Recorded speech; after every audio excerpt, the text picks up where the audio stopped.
ktorí sa prispôsobili všetkému mužstvu a dodá veľa kvality. Ale mne ešte nedá predsa len opýtať sa na to C. Myslíš si, že to bude medzi vami dvomi, medzi štyrmi očami, alebo kabína rozhodne? Neviem, hovorím, proste keby na tom moc trval, tak mne to není problém, ale myslím, že asi asi bude hovoriť o to, takže asi toľko. Milan, play-off ešte reálne? Ja neviem, že každý sa na to pýta, takže to je... Tak reálne všetko.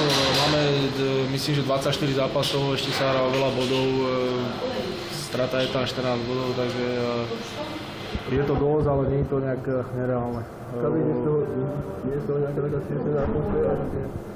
To vôbec, práve každý je odhodlaný bojovať, každého zápasu dostať maximum a proste už teraz to je domáca séria a verím, že tých bodov pozberáme čo najviac a tej čiare sa priblížime.